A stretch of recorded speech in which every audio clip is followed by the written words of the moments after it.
আমার আল্লাহ ডাক দেয়া বলে, আজরাইল যাও, এই বান্দার হায়াতটা এখানেই শেষ। আমি আল্লাহ পাক আদেশ করলাম তার জানটা কবজ করে নিয়ে আসো। আল্লাহর ফেরেশতা জিবরাইল বান্দার জানটা কবজ করে নেয়। হাদিস শরীফে পয়গম্বর বলেন, নেককার বান্দাদের যখন জানটা কবজ হয়ে যায়, আল্লাহর ফেরেশতারা জান্নাতের কাপড় দিয়ে সুন্দর করে পেঁচায় রূহটাকে প্রথম আসমানে নিয়ে যায়। কোন ইমানদার বান্দা যদি নেককার থাকে, আমার আল্লাহ পাক রব্বুল আলামিন ওই নেককারের রূহটাকে প্রথম আসমান পর্যন্ত নেওয়ার পর আল্লাহর ফেরেশতারা সুন্দর করে সালাম দিয়া বান্দার জন্য আসমানের দরওয়াজা খুলে দেয়। এভাবে করে করে 2 নাম্বার, 3 নাম্বার, 4র্থ, 5ম, 6ষ্ঠ, 7ম সমস্ত আসমানের দরজা খুলে দেয়। আমার আল্লাহ পাক রব্বুল আলামিন বলেন, এই বান্দাটা নেককার, তার রূহটাকে ইল্লিয়িনে রেখে দাও। এবার ফেরেশতারা সুন্দর করে বান্দার জন্য ঘোষণা দেয়, নাম কানামাতিল আরুস, এ নেককারী বান্দা, আল্লাহ পাক রব্বুল আলামিনের আদেশে তোমাকে ঘোষণা করা হলো, কবরের ভিতরে এমন ভাবে ঘুমাও যেন তুমি বাসর রাতে একজন স্বামী স্ত্রী আরাম করার পর যেমনে ঘুমায়, ওই বান্দা এরকম করে আরাম করে ঘুমাও, কিয়ামত পর্যন্ত তোমাকে কোনোদিন কেউ বিরক্ত করবে না। আল্লাহর বান্দা এবার জান্নাতের ভিতরে, জান্নাতের বিছানা বান্দার কবরে বিছানায় দেওয়া হয়। আল্লাহর ইমানদার বান্দা কবরে ঘুমায়, বান্দার কবরের সঙ্গে জান্নাতের সঙ্গে ছোট্ট একটা রাস্তা আমার আল্লাহ করে দেয়। এই ইমানদার বান্দা এবার ওই জায়গায় আরামে ঘুমায়। আর বেঈমানদের হালত তো হয় ভিন্ন। আসমানের দরজা খোলা হয় না, যার কারণে গন্ধ ছড়ায়, দুর্গন্ধ ছড়ায়। আল্লাহ পাক ওইটাকে আসমান থেকে আছাড় দিয়ে ফেলে দেয়। এটা যখন কবরে আসে, বান্দাকে প্রশ্ন করার জন্য বান্দার ফেরেশতারা রেডি হয়ে যায়।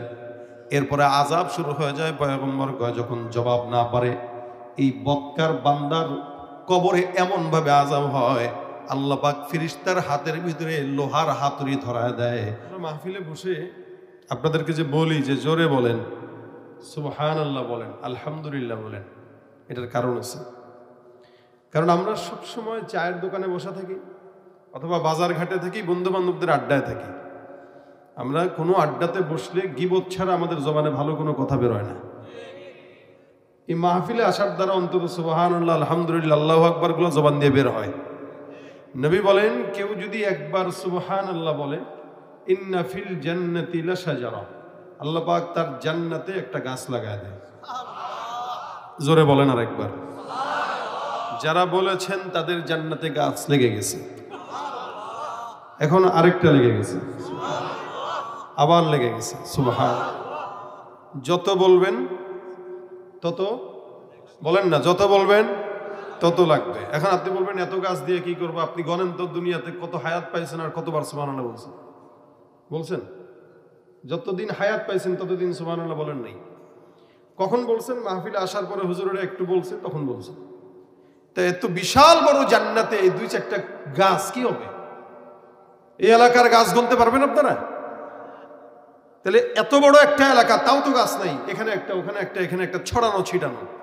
এরপরেও যদি গণনা করতে হয় গুনতে পারবেন না, এত গাছ। আর জান্নাত গোটা দুনিয়া, ছোট জান্নাতও যেটা 10টা দুনিয়ার সমান জান্নাত। এত বড় জান্নাতে কত কোটি কোটি গাছ দরকার। তাহলে আমরা কতবার পড়ছি সুবহানাল্লাহ বলেন? আমরা তো জিকিরই করি না, বলে বলে করাইতে হয়, ফজিলত শুনে শুনে করাইতে হয়, নয়তো করি না। এই জন্য যতক্ষণ বসা থাকবেন ততক্ষণ আওয়াজ দিয়ে সুবহানাল্লাহ, আলহামদুলিল্লাহ, আল্লাহু আকবারের ধ্বনিগুলো দিবেন। পারবেন? আমি আপনাদেরকে প্রশ্ন করি, এখানে আমরা যারা বসা, আমি যদি একজন মানুষকে বলি, ভাই একটু হাতটা তুলেন তো, যে লোকে কথা বলবেন যে আমি আমার এই বালেগ হওয়ার পর থেকে আজ পর্যন্ত কোনোদিন কোনো গুনাহ করি নাই, কেউ কি আছেন? হাত তুলবেন। কেউ নাই? এই গোটা এলাকায় আছে কেউ? ডানে আমার মুরব্বীরাও নাই? দেখেন, গোটা বাংলাদেশ কেন, গোটা বিশ্বেও কাউকে পাওয়া যাবে যে লোকে কথা বলবে যে আমার গুনাহ নাই। তবে ওই পাশেই আপনাদের জেলা আছে টাঙ্গাইল, এই টাঙ্গাইলে একটা বুজুর্গ আছে। হ্যাঁ, বুজুর্গ না বেজিরগু? বেজিরগু। সেই কথা বলে যে আমি আল্লাহর কাছে মাফও চাই না, কারণ আমার গুনাই নাই। জোরে বলেন না? এ কথা যে বলে, শয়তান দেখে আর আল্লাহ ভাবছিলাম তো আমি বড় শয়তান, এখন আমার চেয়েও পীর আছে। যে লোক বলে যে আমার গুনাহ নাই, ও তো শয়তানেরও চাইতে বড় শয়তান। কথা ঠিক কিনা? তাহলে দুনিয়াতে কেউ নাই যে বান্দা বলবে আমার কোনো গুনাহ নাই। সমস্ত বান্দাদের গুনাহ আছে, প্রত্যেকটা বান্দা গুনাহ করে।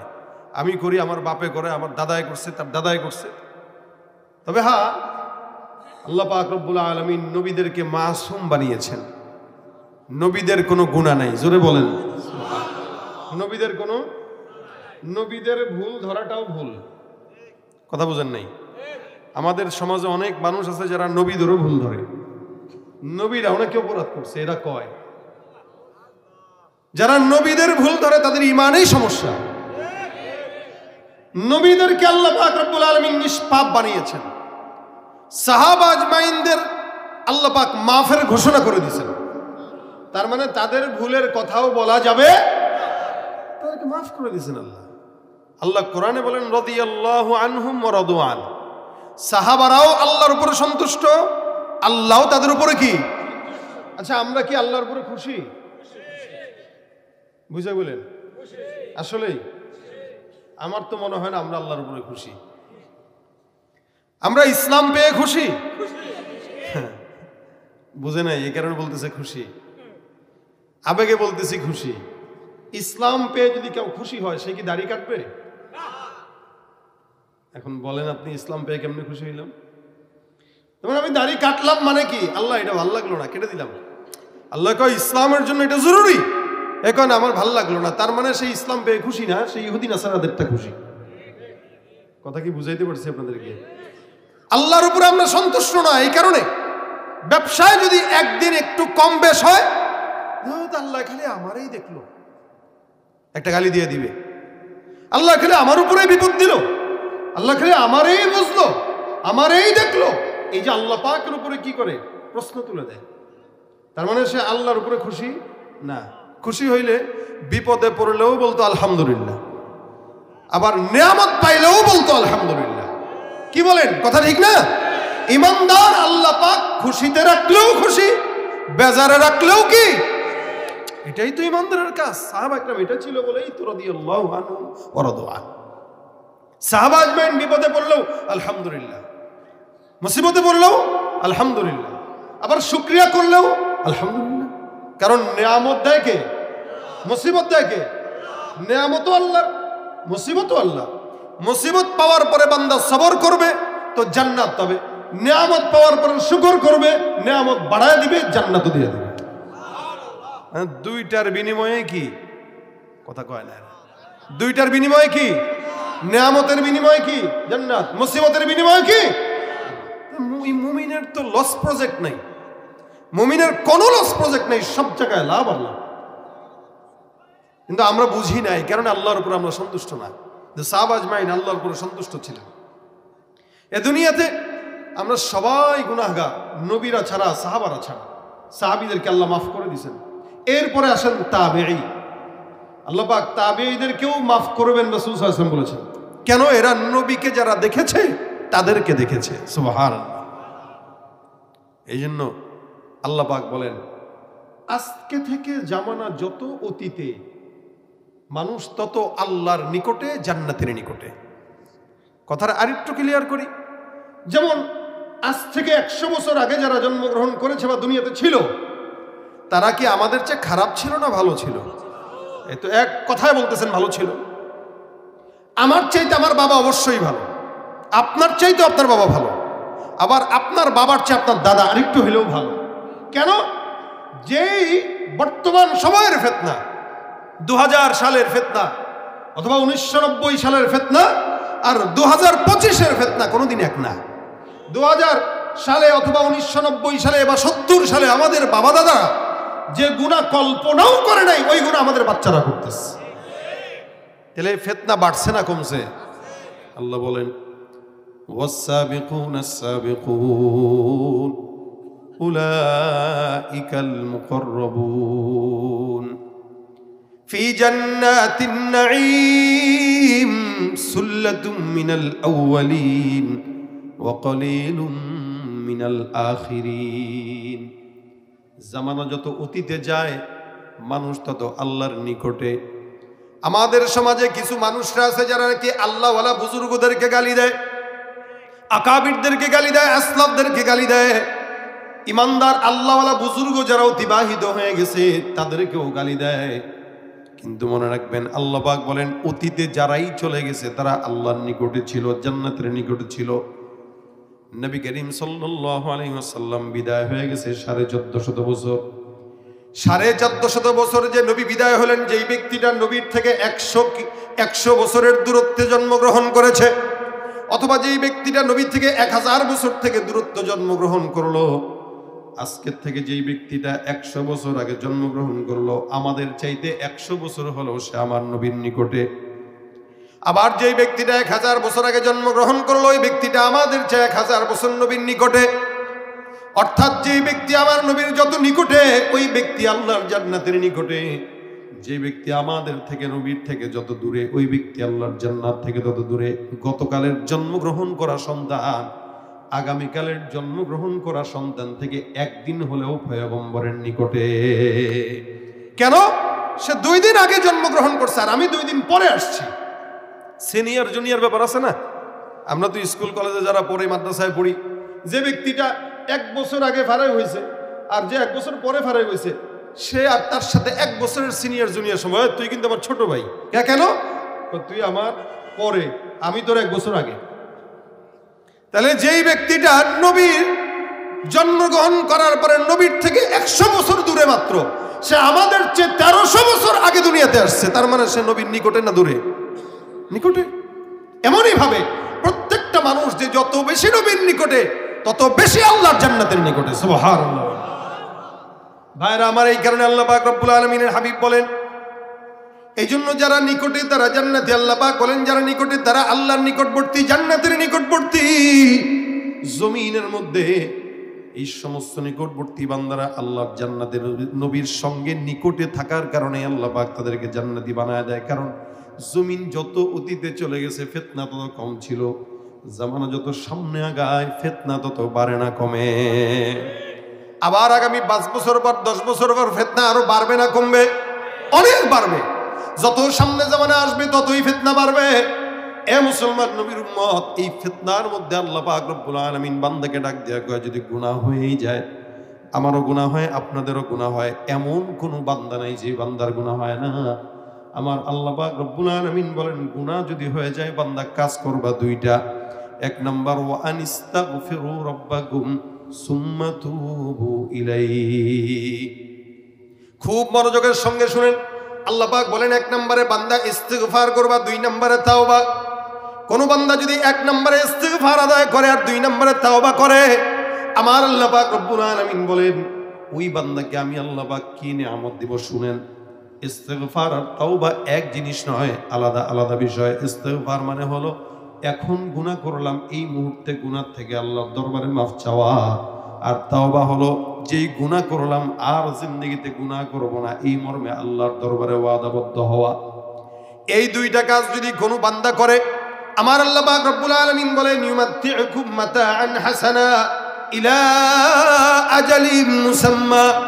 আল্লাহ ডাক দেয়া কয়, হে ইমানদার, কেউ যদি ইস্তিগফার আর তাওবা করে, আমি আল্লাহ পাক রব্বুল আলামিন ঘোষণা করলাম ওই বান্দার জন্য মরণ পর্যন্ত বান্দার যত কল্যাণ দরকার, সমস্ত কল্যাণ আমি আল্লাহ বান্দাকে মরণ পর্যন্ত লিপিবদ্ধ করে দিব। সুবহানাল্লাহ। কাজ কয়টা বলেন তো? কয়টা? 2টা। 1 নম্বরে ইস্তিগফার, 2 নম্বরে তাওবা। আমার সাথে আওয়াজ দিয়ে বলেন, 1 নম্বরে ইস্তিগফার, 2 নম্বরে তাওবা। তাহলে কাজ মনে রাখবো 2টা কাজ। কাজ করব 2টা, আল্লাহ দিবেন সব কিছু। এই দুনিয়াতে বান্দার ক্ষমতা দরকার, গাড়ি দরকার, বাড়ি দরকার, নেককার বিবি দরকার, সম্পদ দরকার, সচ্ছলতা দরকার, সুস্থতা দরকার। আমার আল্লাহ ডাক দেয়া কয় যত কিছু দরকার সমস্ত কিছু আমি আল্লাহ পাক বান্দাকে মরণ পর্যন্ত দান করব। এই কারণে আল্লাহ পাক বলেন ইউমাত্তিউকুম মাতাআন হাসানান ইলা আজালিম মুসাম্মা। গুনাহ তো সব বান্দার হয়, তবে ইস্তিগফার করে কয়জন?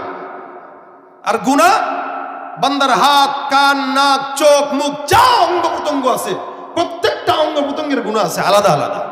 প্রত্যেকটা অঙ্গ প্রত্যঙ্গকে আল্লাহ পাক কিয়ামতের ময়দানে আলাদা আলাদা জিজ্ঞাসা করবেন। আল ইয়াউমা নাখতিমু আলা আফওয়াহিহিম ওয়া তুকাল্লিমুনা আইদিহিম ওয়া তাশহাদু আরজুলুহুম বিমা কানু ইয়াকসিবুন। আল্লাহ পাক জবানকে মোহর মেরে দিবেন, কথা বলবে না। তো কি কথা বলবে? হাত দিয়ে চুরি করছিস, হাত দিয়ে ঘুষের টাকা নিছো, সুদের টাকা নিছো। আল্লাহ কে হাত তুই বল, ওর মুখ বলতে পারবে না। তো বান্দার হাত আল্লাহকে বলবে, আল্লাহ ঘুষের টাকা খাইছিল আমারে দিয়া, সুন্নত মনে করে খাইছে, কইনা কইনা। আপনারা সংবাদে দেখেন নাই, এক শয়তান ঘুষের টাকা খায় আর কয় ভাই গনে নেন সুন্নত। এ হাত বলবে আল্লাহ টাকা খাইছে হারাম, কিন্তু গুনা গুনা সুন্নত মনে করে খাইছে। পাও বলবে আল্লাহ আমারে দিয়া অকাম করার জন্য এদিক সেদিক দৌড়াইছে। কি করবেন আপনি? জবান তো বন্ধ। জবান দিয়েই না দুনিয়াতে চাপাবাজি করা গেছে। জবান দিয়ে দুনিয়াতে চাপাবাজি করে শুনাইছেন আমাদেরকে। আমরা তাহাজ্জুদ পড়ি 80 রাকাত, কিন্তু যেদিন আল্লাহ আর হাত আর পায়ের জবান খুলে দিবে, সেদিন তো হাত পা বলবে আল্লাহ একটা সেজদাও দেয় নাই, খালি জনগণের টাকা মারছে। সেদিন কি করবেন? ওই দিন আসার আগে আল্লাহ পাক বান্দাকে সতর্ক করছেন। কাজ দুইটা, আল্লাহ পাকের দয়া আছে দিলে, যার কারণে এত গুনাহ করার পরেও আমাদেরকে আল্লাহ পাক সুযোগ দিয়ে রাখেন বারবার। হারাম কাজ 1000 বার করলেও আল্লাহকে আমি ছাড় দেই, দেখি বান্দা কতটুকু যায়। 1000 গুনাহ 1000 অন্যায় আল্লাহ পাক ছেড়ে দিয়ে রাখেন, দেখি বান্দা মাফ চায় কিনা। রাসূল সাল্লাল্লাহু আলাইহি ওয়াসাল্লাম হাদিসে ঘটনা বর্ণনা করে শোনায়, বনি ইসরাইলের জামানার একজন আল্লাহর বান্দা অনেক বড় সন্ত্রাস, খুন করছে, একটা নয় দুইটা নয় 99টা খুন।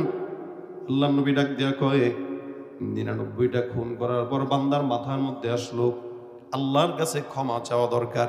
কি করব? আল্লাহ পাক রব্বুল আলামিনের এই বান্দা একজন আবেদের কাছে যায়, ডাক দেয়া বলে, হুজুর আমার অন্যায় হয়ে গেছে, 99টা খুন করলাম। এতগুলা খুন করার পর আল্লাহ পাক রব্বুল আলামিনের কাছে যদি মাফ চাই, মালিক মাফ করবে কিনা?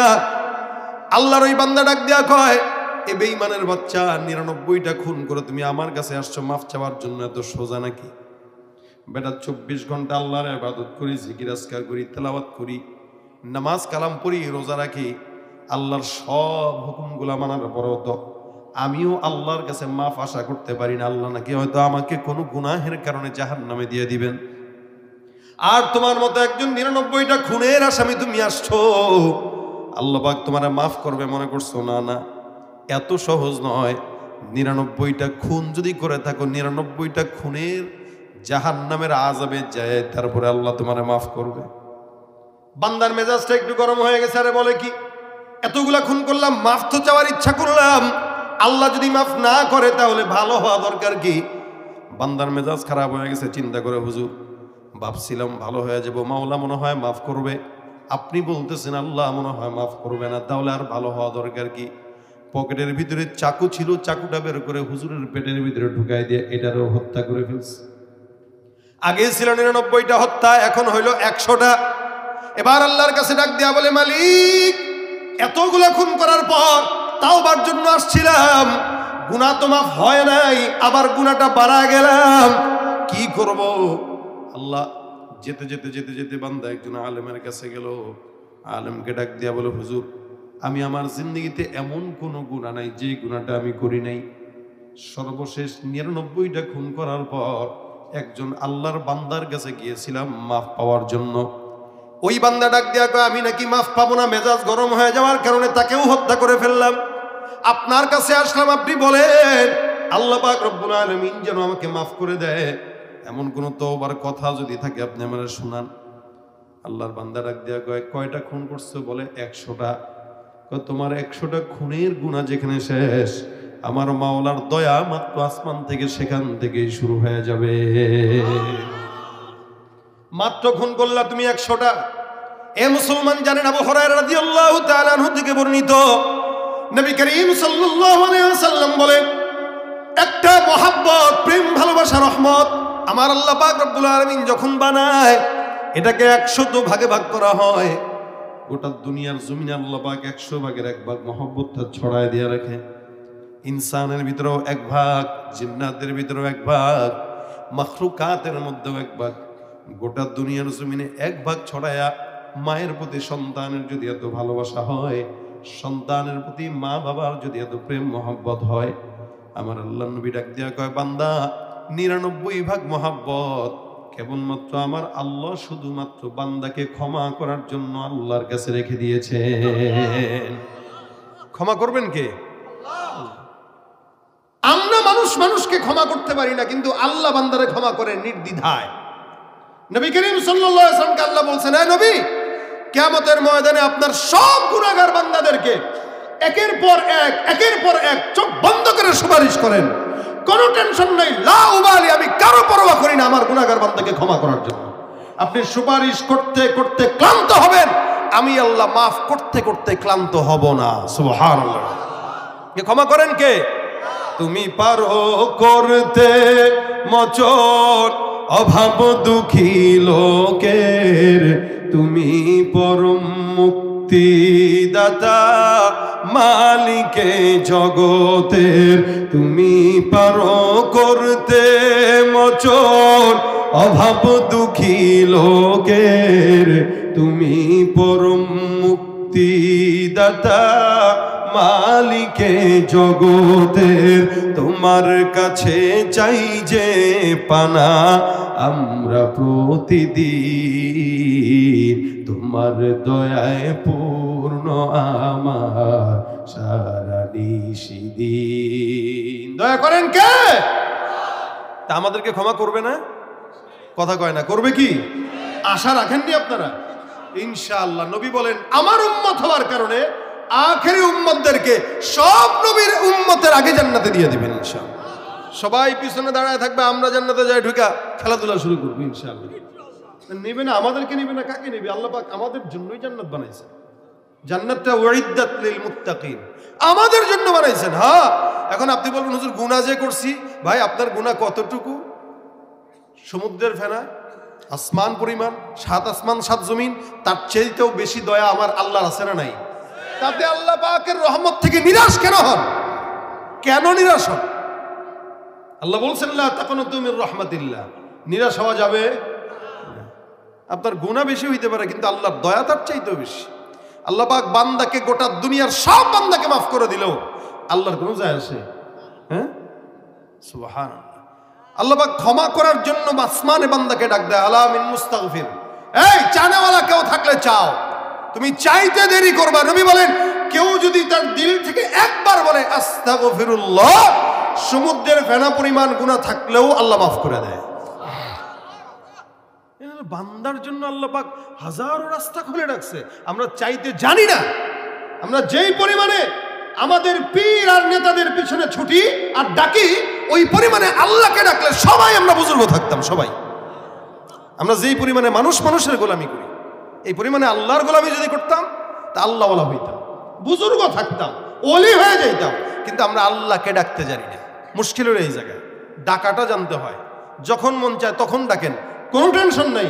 আল্লাহ কয়, তুই হেঁটে হেঁটে আগাবি, আমি তোমার দিকে দৌড়ায় দৌড়ায় আগাবো। আল্লাহ দৌড়াবে আমার দিকে। এটা তো আল্লাহ পাক কথাই দিয়ে রাখছে। এই বান্দাটা এখন গেল, কয়টা খুন করছিল? 100টা।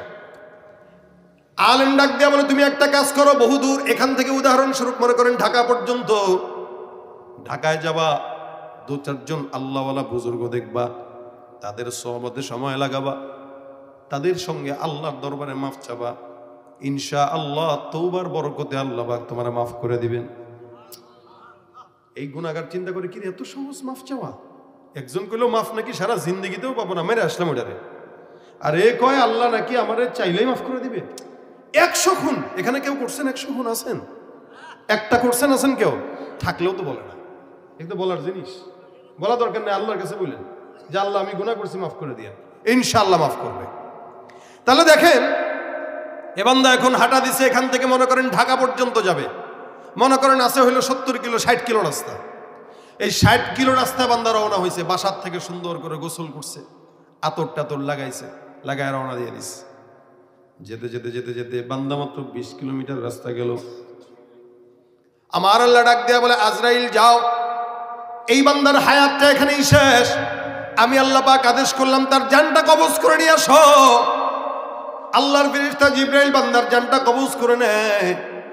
হাদিস শরীফে পয়গম্বর বলেন, নেককার বান্দাদের যখন জানটা কবজ হয়ে যায়, আল্লাহর ফেরেশতারা জান্নাতের কাপড় দিয়ে সুন্দর করে পেঁচায় রূহটাকে প্রথম আসমানে নিয়ে যায়।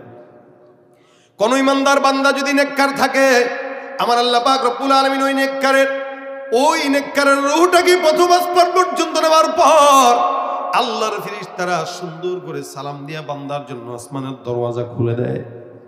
এভাবে করে করে 2 নাম্বার, 3 নাম্বার, 4র্থ, 5ম, 6ষ্ঠ, 7ম সমস্ত আসমানের দরজা খুলে দেয়। আমার আল্লাহ পাক রব্বুল আলামিন বলেন, এই বান্দাটা নেককার, তার রূহটাকে ইল্লিয়িনে রেখে দাও। এবার ফেরেশতারা সুন্দর করে বান্দার জন্য ঘোষণা দেয়, নাম কানামাতিল আরুস, এ নেককারী বান্দা, আল্লাহ পাক রব্বুল আলামিনের আদেশে তোমাকে ঘোষণা করা হলো, কবরের ভিতরে এমন ভাবে ঘুমাও যেন তুমি বাসর রাতে একজন স্বামী স্ত্রী আরাম করার পর যেমনে ঘুমায়, ওই বান্দা এরকম করে আরাম করে ঘুমাও, কিয়ামত পর্যন্ত তোমাকে কোনোদিন কেউ বিরক্ত করবে না। আল্লাহর বান্দা এবার জান্নাতের ভিতরে, জান্নাতের বিছানা বান্দার কবরে বিছানায় দেওয়া হয়। আল্লাহর ইমানদার বান্দা কবরে ঘুমায়, বান্দার কবরের সঙ্গে জান্নাতের সঙ্গে ছোট্ট একটা রাস্তা আমার আল্লাহ করে দেয়। এই ইমানদার বান্দা এবার ওই জায়গায় আরামে ঘুমায়, আর বেঈমানদের হালত তো হয় ভিন্ন। আসমানের দরজা খোলা হয় না, যার কারণে গন্ধ ছড়ায়, দুর্গন্ধ ছড়ায়। আল্লাহ পাক ওইটাকে আসমান থেকে আছাড় দিয়ে ফেলে দেয়। এটা যখন কবরে আসে, বান্দাকে প্রশ্ন করার জন্য বান্দার ফেরেশতারা রেডি হয়ে যায়। এরপরে আযাব শুরু হয়ে যায়। পয়গম্বর কয়, যখন জবাব না পারে এই বক্কার বান্দার কবরে এমন ভাবে আযাব হয়, আল্লাহ পাক ফেরেশতার হাতের ভিতরে লোহার হাতুড়ি ধরায় দেয়। নবী ডাক দিয়া কয়, একটা আঘাত যদি ওই হাতুড়ি দিয়া জমিনের মধ্যে লাগতো, জমিনের সমস্ত পাহাড়গুলো উড়া শুরু করে দিত। নাউযুবিল্লাহ। এই বান্দাকে আল্লাহ পাক একের পর এক আঘাত দিতে থাকবে। এটা হলো গুনাহগারদের হালত। এই বান্দা যেহেতু 100টা খুন করলো, বান্দার আত্মাটা কোন জায়গায় যাবে? আমার আল্লাহ পাক রব্বুল আলামিনের বান্দার আত্মাটা নিয়ে ফেরেশতাদের মধ্যে দ্বন্দ্ব। একদল কয় জান্নাতে যাবে, আরেক দল কয় জাহান্নাম।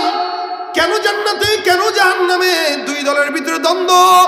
এই বান্দাটা 100টা খুন করলো, আল্লাহর কাছে তওবা করতে পারে নাই, যার কারণে আল্লাহর বান্দাটা জাহান্নামে যাবে। আর জান্নাতের ফেরেশতারা কয় না না, তওবা করার কারণে জান্নাতে যাবে। নবী করিম সাল্লাল্লাহু আলাইহি ওয়াসাল্লাম বলেন, কেউ যদি কোনো নেক কাজের নিয়ত করে, মান হাম্মা বিহাসানা, নবী বলেন কেউ কোনো নেক কাজের নিয়ত করার পর আল্লাহ পাক রব্বুল আলামিনের হাবিব বলেন, নেক কাজটার নিয়ত করলো কিন্তু নেক কাজ করতে পারে নাই। রাসূল বলেন, ওই নিয়তের বরকতে আল্লাহ পাক রব্বুল আলামিন বান্দার আমলনামায় পরিপূর্ণ সওয়াব দান করে দিবেন। সুবহানাল্লাহ। নিয়ত করলেন ফজরের নামাজ পড়বো ইনশাআল্লাহ, নিয়ত করছেন, কিন্তু হয়তো কেউ ঘুমের কারণে উঠতে পারেন নাই, নামাজ না পড়ার গুনাহ তো হবেই, কিন্তু নিয়ত যে করছেন, নিয়তের বরকতে এই সারা রাত আপনার আমলনামায় সওয়াব আল্লাহ লিখে দিবেন, পরিপূর্ণ নেকি দান করে দিবেন। এটা হলো নেককারদের কাজ, নেককারদের আল্লাহর তরফ থেকে তোহফা। এই বান্দাটা নিয়ত করলো কিন্তু তওবা করতে পারে নাই। 2 দল ফেরেশতার ভিতরে দ্বন্দ্ব দেখার পর আমার আল্লাহ ডাক দেয়া কয়, ফেরেশতা, এই 2 দল ফেরেশতার ভিতরে সমাধান দাও। আল্লাহর ফেরেশতা একজন সমাধান দেওয়ার জন্য আসে, ডাক দিয়া বলে, কি সমস্যা? বলে, এই সমস্যা। আমি সমাধান জন্য আসলাম। বান্দার বাসার থেকে তওবার রাস্তা পর্যন্ত যে গেল, আমি তওবার রাস্তাটা তোমাদের সামনে মাপবো। যদি বান্দার বাসার থেকে তওবা দূর পর্যন্ত রাস্তা বেশি হয়, এই বান্দা জান্নাতি, আর রাস্তা যদি কম হয় বান্দা জাহান্নামী। 60 কিলোমিটার রাস্তার মধ্যে মাত্র 20 কিলোমিটার রাস্তা গেল, কম না বেশি গেল? মাত্র 20 কিলোমিটার রাস্তা। ফেরেশতারা কয়, রাস্তাটা মাপো। আল্লাহর ফেরেশতা রাস্তা মাপা শুরু করে দেয়।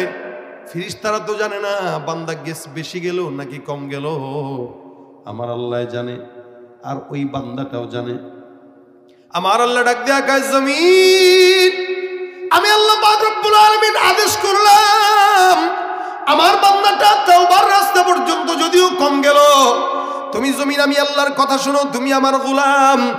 আমি আল্লাহ পাক রব্বুল আলামিন আদেশ করলাম, হে জমিন, এই বান্দাটা বাসার থেকে তওবার রাস্তা যদিও কম গেছে, আমি আল্লাহ পাক বললাম বান্দার রাস্তাটা দীর্ঘ লম্বা হয়ে তুমি সোজাসুজি বান্দার জান্নাত পর্যন্ত চলে যাও। আমার আল্লাহ আদেশ দেওয়ার পর জমিন লম্বা হয়ে বান্দার জান্নাত পর্যন্ত চলে গেল। ফেরেশতারা রাস্তা মাপে 1 হাত 2 হাত 3 হাত করে করে করে করে মাপতে মাপতে মাপতে মাপতে তাকায় দেখে আল্লাহর বান্দার রাস্তাটা, তওবার রাস্তাটা গোটা জান্নাত বরাবর চলে গেছে। বান্দেগানে খাসে আল্লাহুল গুয়ুব দরজাহা জানে জাওয়াসিসুল কুলুব জমিসর শুবু এ পিরাহান শানিদি চরাদর চাহে কিনানাশ নদীদি।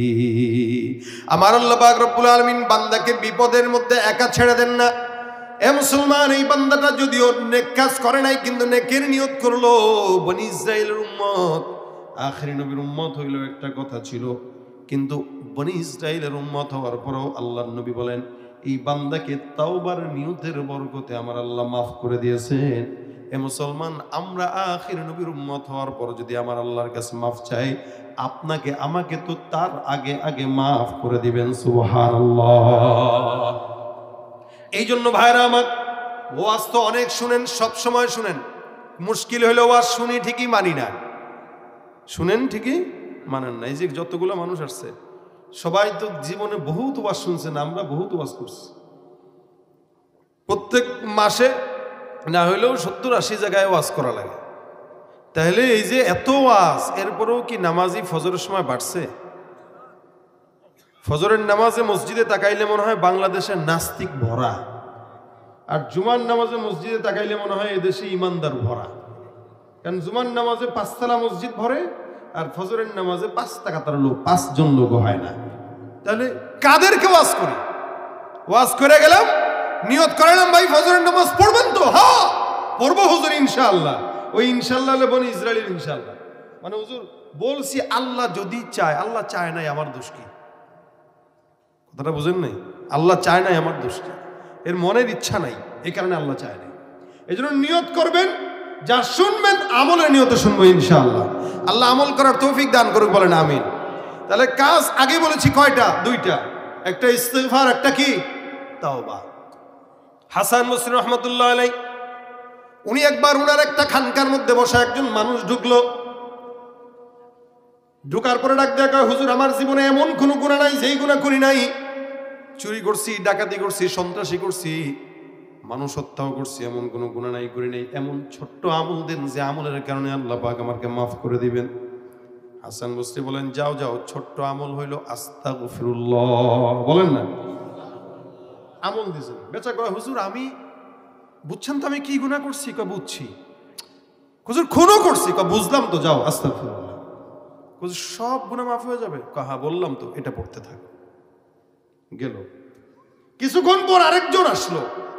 আসার পরে বলে, হুজুর আমার এলাকায় বৃষ্টি হয় না আসমান থেকে, আমাদের ছোট্ট একটা আমল দেন যেন আমাদের এলাকায় একটু বৃষ্টি হয়। আমাদের দেখেন না গরমের সময় বৃষ্টি না হইলে হুজুরেরা দোয়া করে নামাজ পড়ে, আপনারা তো করছেন সালাতুল ইস্তিসকার নামাজ পড়ে পড়ে আল্লাহর কাছ থেকে বৃষ্টি আনায়। হাসান বসরি বলেন, যাও যদি তোমাদের এলাকায় বৃষ্টি নাও হয়, আমল হইলো একটা, কি? আস্তাগফিরুল্লাহ। এই বেচারাও চলে গেল। 2 জন বাদ। এবার 3য় জন আরেকজন ঢুকে ডাক দেয়া বলে, হুজুর আমাদের এলাকায় অনেক মানুষ আছে কিন্তু ফসলাদি হয় না, চাষাবাদ করতে চাই কিন্তু ফসল বরকত নাই, আমাদেরকে আমল একটা দেন যেন এলাকার ভিতরে ফসলাদি হয়। হাসান বসরি বলেন, যাও যাও, বেশি বেশি পড়বা আস্তাগফিরুল্লাহ। আরেকজন আল্লাহর বান্দা আসলে ডাক দেয়া বলে, হুজুর আমার সম্পদ নাই, দোকান আছে বাজারে কিন্তু বেচা কিনা নাই, এমন একটা আমল শিখায় দেন যে আমলের কারণে আল্লাহ পাক রব্বুল আলামিন আমার দোকানের মধ্যে বেচা কিনা বরকত দান করবেন।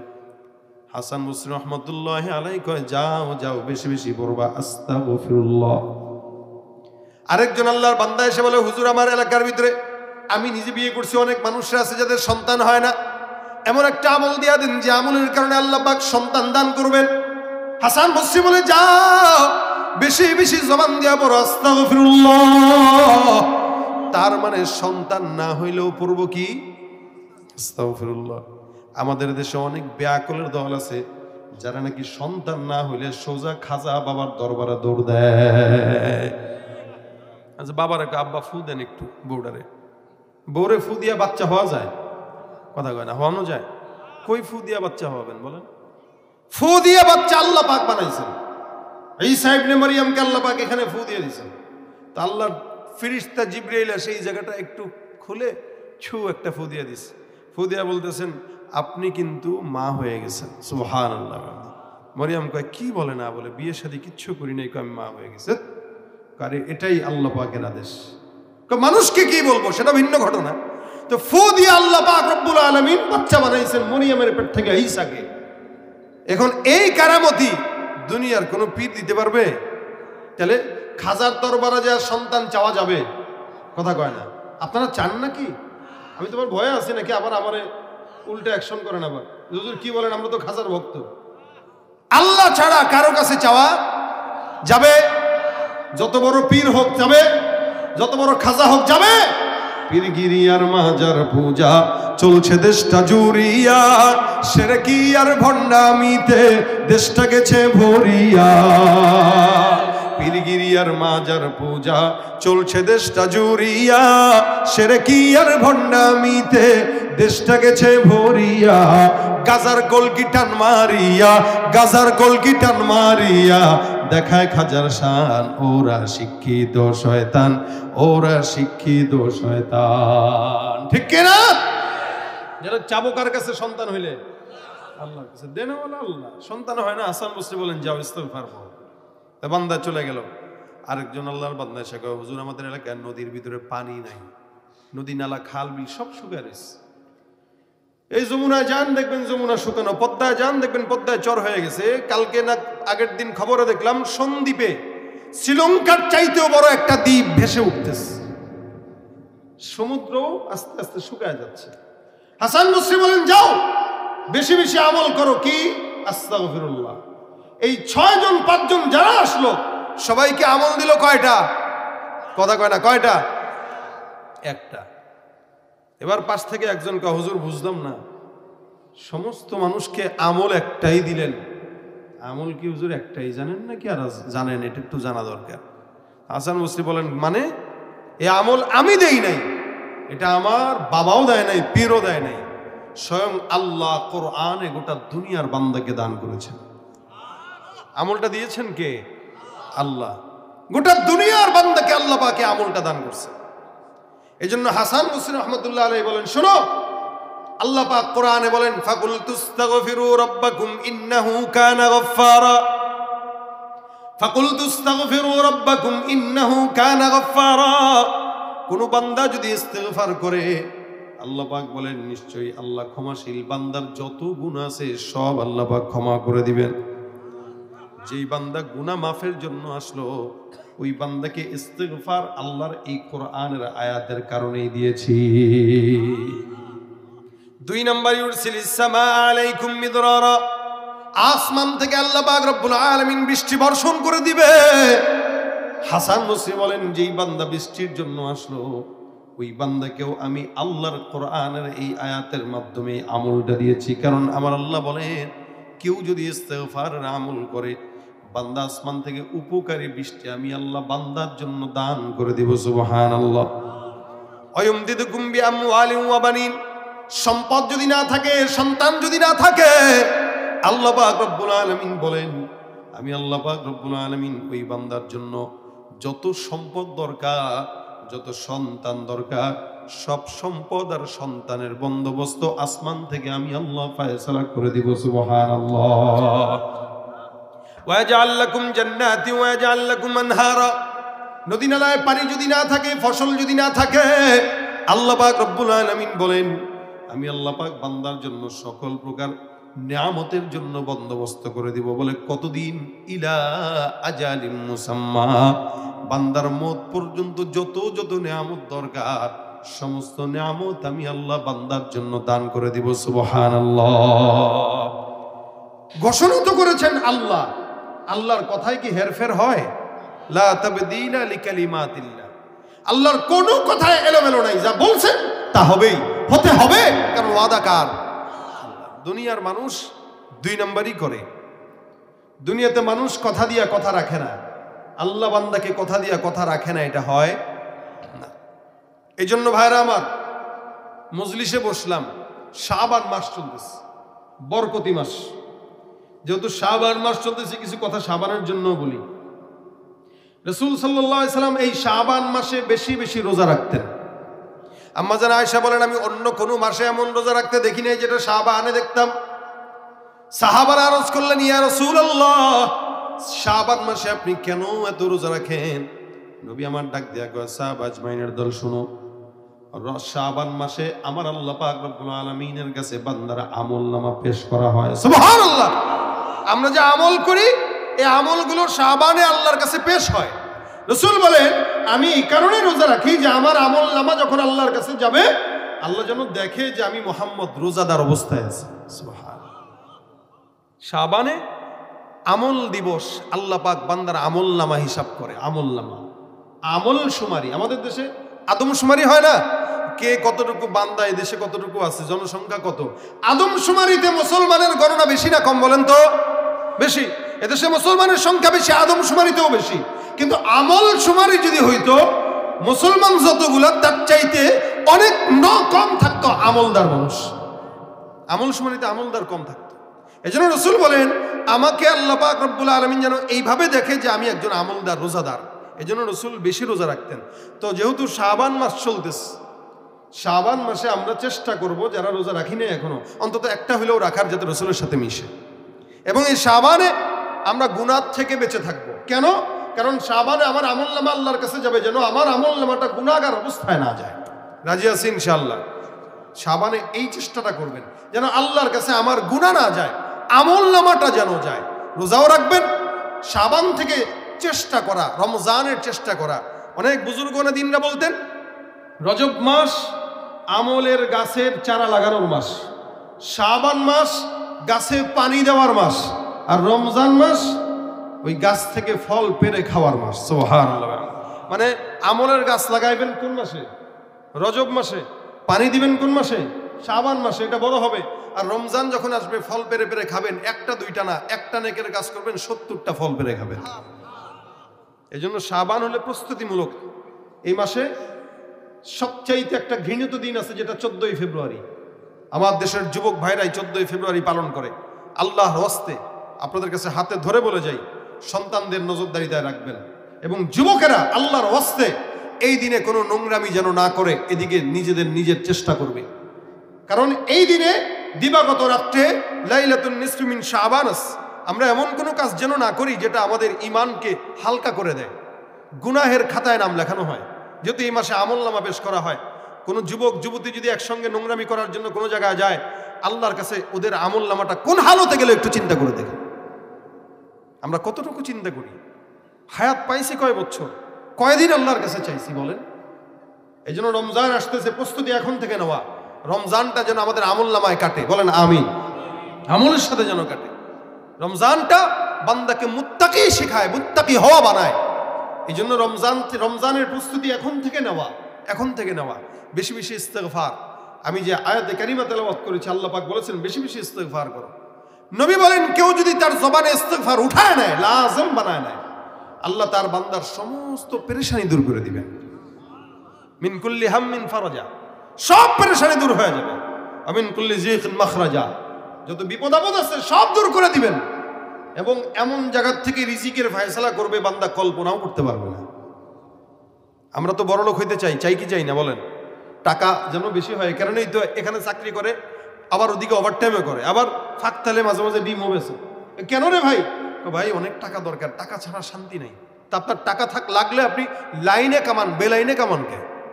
ঘুষ খায় টাকা কামাবেন, সুদ খায় টাকা কামাবেন, জনগণের টাকা চুরি করে কামাবেন। ক্ষমতা যতদিন থাকবে টাকা ততদিন থাকবে, ক্ষমতা নাই বাড়ি ঘর গাড়ি ঘর সব জ্বালায় দিয়া পুরো ছাই করে দিবে। এটা হলো বেলাইনে টাকা কামানোর অবস্থা। আর লাইনে কামান, ইস্তেগফার করে কামান, 14 পুরুষ টাকা খেয়ে যাবে, টাকা নষ্ট হবে। লাইনটা কি? আস্তাগফিরুল্লাহ, বলেন না আস্তাগফিরুল্লাহ। এটা আমি আপনাদেরকে আমল দিতেছি না, আমি কোনো বুজুর্গ লোক না। আমি আল্লাহ পাকের আমলটাই আপনাদের কাছে পেশ করতেছি। এই আমলটা আল্লাহ দিয়েছেন। কে দিয়েছেন? আল্লাহ দিয়েছেন। আমলটা যেহেতু আল্লাহ দিয়েছেন, তার মানে অনেক বড় এবং গুরুত্বপূর্ণ। এজন্য কারো যদি বড় লোক হইতে মন চায়, আপনিও পড়েন আস্তাগফিরুল্লাহ। কারো যদি বিবাহ দরকার হয়, নেককার বিবি দরকার, আপনিও পড়েন আস্তাগফিরুল্লাহ। কারো যদি সন্তান নেককার দরকার, আপনিও পড়েন আস্তাগফিরুল্লাহ। কারো ক্ষমতা দরকার, আপনিও পড়েন আস্তাগফিরুল্লাহ। সুতরাং যে যেই নিয়তে পড়বে একটা আমল, আল্লাহ পাক যত কল্যাণ আছে সব দান করে দিবেন। ফ্রি পাইতো আমরা, এই কারণে মূল্যায়ন নেই। যদি ইস্তেগফার পড়তে টাকা লাগতো আর 100 বার ইস্তেগফার পড়লে একটা মনের আশা পূরণ হইতো, আর একবার ইস্তেগফারের বিনিময়ে 10,000 টাকা করে দেওয়া লাগতো, তাহলে সারা জিন্দেগি খালি ওই ব্যাংকের ভিতরে ওইটার নিয়তে টাকা রেখা 100 বার ইস্তেগফার করে 1 লাখ টাকা দিয়া এরপরে মোটামুটি একটা মনের আশা পূরণ করে এমপি হয়ে যেত, অথবা বাড়ি 10 তলা বানাই দিত। কিন্তু ফ্রি তো আল্লাহ তো ইস্তেগফার পড়তে টাকাও নেয় না, কিচ্ছু নেই, কারণ গুরুত্ব নেই। এই জন্য যদি গুরুত্বের সাথে পড়েন, ইনশাআল্লাহ মনের সমস্ত নেক আশা পূরণ করবেন আল্লাহ। আপনি আল্লাহর উপরে বিশ্বাস যতটুকু রাখবেন, আল্লাহ ততটুকুই দিবে। আনা ইনদা জন্নি আবদি, কতটুকু ধারণা আপনার আল্লাহর প্রতি আছে এটা আপনার মন জানে। আপনি কতটুকু ধারণা রাখছেন এটা আপনি জানেন, আপনার আল্লাহ জানে। এই কারণে আজকে থেকে আমি আপনাদের সামনে খুব সাবলীল ভাষায়, একদম ভাঙা কথায় কিছু কথা বললাম। আপনারাও নিরিবিলি, আমিও নিরিবিলি ওয়াজ শোনায় দিলাম। এই নিরিবিলি ওয়াজটা বাসা পর্যন্ত না, মরণ পর্যন্ত রাখবেন ইনশাআল্লাহ। বিপদে পড়ছেন, কোন নেতার কাছে যাওয়া দরকার নেই, হুজুরের কাছে যাওয়া দরকার নেই, পীরের দরবারে দৌড়ানোর দরকার নেই, খালি জবানটা খুলে পড়েন আস্তাগফিরুল্লাহ। কি পারবেন ইনশাআল্লাহ? আস্তে না জোরে? জোরে বলেন না। আমি নিয়ত করছি আমি পড়বো, কারা কারা পড়বেন একটু নিয়তটা করে হাতটা উঠায় দেন। আল্লাহ তৌফিক দান করো। এই যে নিয়ত করছেন, নিয়তটার জন্য হাতটা উঠায় একটু কষ্ট দিলাম আর কি, কিন্তু এই কষ্ট হইলেও কাতাবাল্লাহু লাহু হাসানাতান কামিলা, আমলনামায় সওয়াব লেখা হয়ে গেছে।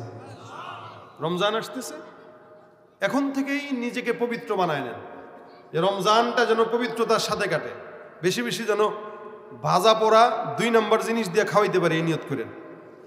হ্যাঁ, আমাদের দেশের মানুষ তো রমজান আসলে ধান্দাবাজি করে বেশি। সারা দেশ, দুনিয়ার সমস্ত দেশের মানুষগুলো রোজাদারদেরকে খেদমত করে, একমাত্র বাঙালি জাতি বেহায়ার জাত যারা রমজান মাসে রোজাদারদের উপর জুলুম করে, ডাল চাল সবকিছুর দাম বাড়ায় দেয়। এলো এই বেহায়া জাতি। এই যে আপনি যদি ব্যবসায়ী হন, রোজাদারদের জন্য আপনি আসান করেন, আল্লাহ আপনার জন্য আসান করবে। আল্লাহ পাক যেন আমাদেরকে এই কথাগুলো মানার তৌফিক দান করেন। ইস্তিগফার জবানে উঠাবো, নিজে একা না। নবী বলেন ইন্নী লা আস্তাগফিরুল্লাহ, প্রত্যেকদিন আমি নিজে ইস্তিগফার করছি 100 বার। কয়বার? 100 বার। রাসূল যদি নিষ্পাপ নবী হওয়ার পরে 100 বার পরে, আমাদের 1 কোটি বার পড়া দরকার, 1 কোটি বার। কিন্তু আমরা পড়ি একবারও না। 5 ওয়াক্ত নামাজের পরে অভ্যাস যদি থাকে 10 বার 20 বার করে পড়লে 100 বার হয়ে যায়। নিজে পড়বেন, নিজের বিবিকে বলবেন, রান্না করবা ইস্তিগফার করো, বাচ্চাকে দুধ পান করাইতেছো ইস্তিগফার করো, যে হালতে আছে ইস্তিগফার করো। এটা নিজের ঘরের ভিতরে আমলি মুহাসাবা করবেন। ভাই, আমাদের ঘরে আমলি মুহাসাবা নাই। এই যে মোবাইল আসছে, এই মোবাইলটা এসা স্বামী স্ত্রীর সম্পর্কও দূরে ঠেলে দিছে, ইবাদত বন্দিগিও দূরে ঠেলে দিছে, কোরআন তেলাওয়াতও দূরে ঠেলে দিছে, জাহান্নামকে কাছে ঘরে ঢুকিয়ে দিছে। হাসতে হাসতে জাহান্নামে চলে যেতেছে, হাসতে হাসতে। আল্লাহ পাক আমাদেরকে হেফাজত করুক, বলেন আমিন। এই জন্য আপনারা নিয়ত করবেন, আল্লাহ পাক যেন আমাদেরকে ইস্তিগফারের আমলটা বাসা পর্যন্ত না, কবর পর্যন্ত আমল করার তৌফিক দান করে। এই শেষ পর্যন্ত বসার পরে এই কথাটা যদি বাসা পর্যন্ত নেন, এই জায়গাটাই কামিয়াবি, অন্য কোনো কিছু না। মাহফিলটার সার্থকতা এখানেই। যারা আজকের মজমায় কষ্ট করে, মুজাহাদা করে, টাকা দিয়ে, শ্রম দিয়ে, বুদ্ধি দিয়ে, পরামর্শ দিয়ে আয়োজন করেছে, যারা বসছেন, প্রত্যেকের জন্য এই মাহফিলটা নাজাতের উসিলা হয়ে যাবে যদি এখানের সবগুলা মানুষ এই কথাটা বাসা পর্যন্ত নেয়। আল্লাহ আমাদেরকে আমল করার তৌফিক দান করুক, বলেন আমিন। ইনশাআল্লাহ মানবো। হ্যাঁ, আপনারা ওই যে বললাম আপনারা চুপচাপ, তো আমিও চুপচাপ, কারণ আমাদের তো ভাই এখন এই পর্যন্ত চিল্লায় আর এক গলা দিয়া। এখন এই কারণে আপনারা নিরিবিলি শুনছেন, আলহামদুলিল্লাহ, এটা ভালো লাগছে। আমিও নিরিবিলি কথা শোনায় দিয়ে চলে যাচ্ছি। তবে আপনারা দোয়া করেন, এই আজকের প্রোগ্রাম যারা করছে, যুবক ভাইরা এবং মসজিদ কমিটির ভাইরা, আল্লাহ পাক যেন আমাদের এই সওয়াবগুলোর উসিলা এদেরকে মাফ করে দেয়। এবং আপনারাও যারা বসছেন, ওয়াজে আসা, দীর্ঘ ওয়াজ শোনা, গজল শোনা, এগুলো হইলো অপশনাল। মূল মাকসাদ হইলো আল্লাহ পাক যেন আমাদের উপর রাজি খুশি হয়। কি বলেন? আল্লাহ যদি রাজি খুশি হয়, ওয়াজ বেশি শুনলেন আর কম শুনলেন, গজল 2টা বেশি শুনলেন আর কম শুনলেন, এটা বড় বিষয় না। শুনে গেলাম, মানতে পারলাম, কামিয়াবি এই জায়গায়। আল্লাহ পাক আমাদেরকে কামিয়াবি দান করুক।